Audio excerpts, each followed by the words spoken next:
Hey everybody, it's Jason Blaha here, and today I want to chat with you guys a little bit about why I like to prescribe a lot of 10 rep sets to my clients, why I like to do a lot of them. And again, keeping in mind this is not exclusively, obviously, I train people with heavy singles. Occasionally we have programming where they're doing heavy fives. Obviously, a lot of our small exercises, we might go quite a bit above 10 reps, right? We might do 15, we might do 20. In rare cases, 30. So again, when I make this statement, I don't want people to think that I am promoting this exclusively, but it will always be a very large part of our training. And it should be outside of the novice phase. Now, I want to state, when I'm discussing these things, these are for people who've probably built a little bit of a base already. There are plenty of proven novice programs, including several that I have produced over the years that are free. If you're a novice, just run novice programs unless you're going to hire a coach, me or someone else, for your programming, all right, to do something custom. You'll do really well. There are plenty of proven novice programs that have a good track record of success, right? Find one of the ones that work. I have some. So if we get that out of the way, let's talk a little bit about this.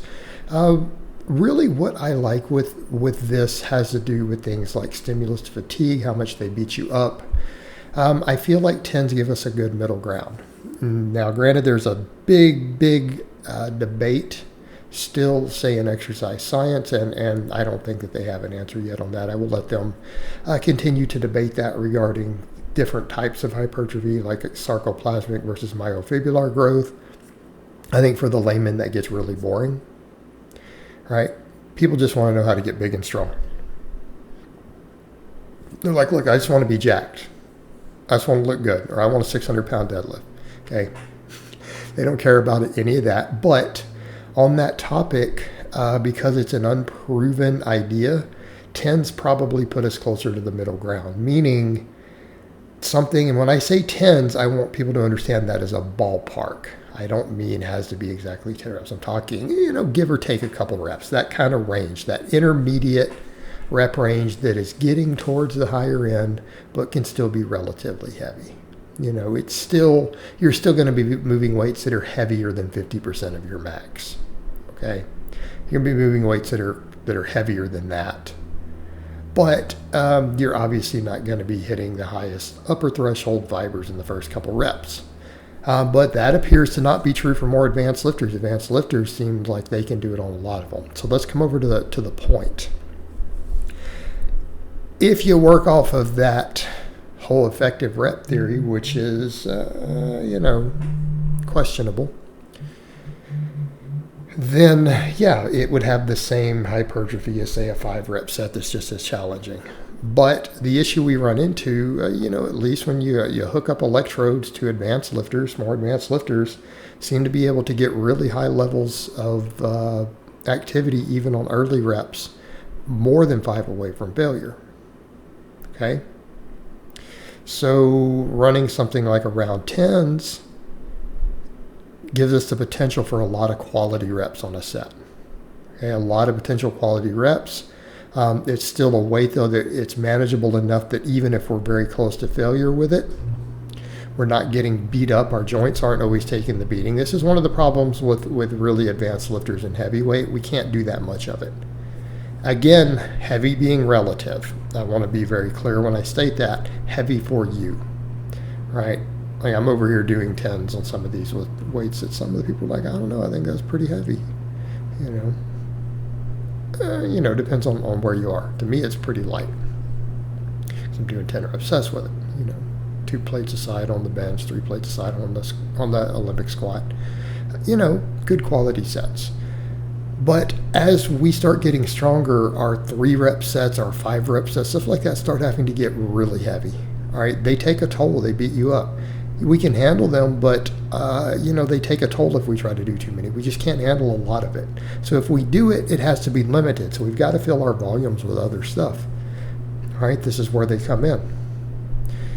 We run into the same issue, when we start getting to really high rep sets, is that endurance can actually kind of crap out before things like our nervous system's ability to fire motor units.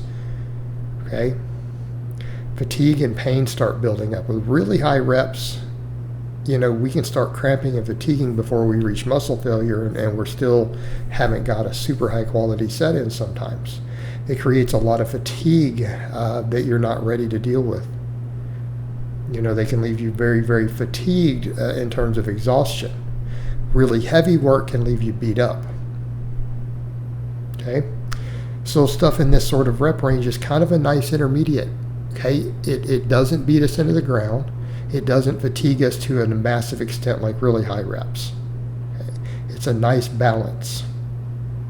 In other words, we can do a fair amount of it without our joints hurting, without feeling just exhausted afterwards also. Again, assuming you have some basic work capacity, right? And I think stuff like this sort of rep range works really good with supersets on opposing muscle groups. It's how I do most of it. So everything you're even seeing in this video, most of this, I did other exercises between, right? I do pull-ups after my benching, usually rows after incline, so on and so forth. So other exercises are being supersetted between. Works great, helps keep you in shape. We get some nice little bit of conditioning benefit out of it. It's just a nice all-around good rep range. Covers a lot of bases, has a really good balance in terms of the different types of fatigue or how beat up we get. Allows for a lot of quality reps, okay? But still heavy enough to still get some neural drive gains. Again, it's just a nice, good balance. It's a good rep range to use for general size, general fitness, which is a lot of what most of our training is geared towards. I mean, obviously, when we're trying to get really strong, we're going to want to do some really heavy singles, or at least 1 to 3. Okay?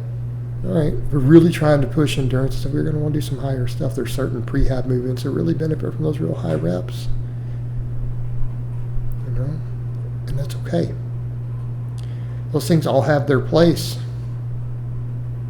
But for just general fitness, if we're just trying to, get a little conditioning out of our lifting, trying to get really good hypertrophy, really some really high quality total reps, right around the 10 rep range is a nice little sweet spot. Now, am I stating that as an objective fact? No, but it's time proven for a reason. It was very popular even in the 50s, 60s for that very reason. Guys found I just get nice good gains in here, with a good balance between the different types of fatigue that we get, right? Because it's not too extreme on either end. You don't get too much of one versus the other. It works. It's good for just general fitness, right? It's good for just gaining muscle mass, but still getting stronger, still getting a little conditioning, a little endurance, a little muscular endurance out of it. It's just a nice little sweet spot, and it makes sense to do a lot of our work there. All right, guys, but that's really all I have to say on that today. I hope it's been informative, and I'll talk to you guys next time.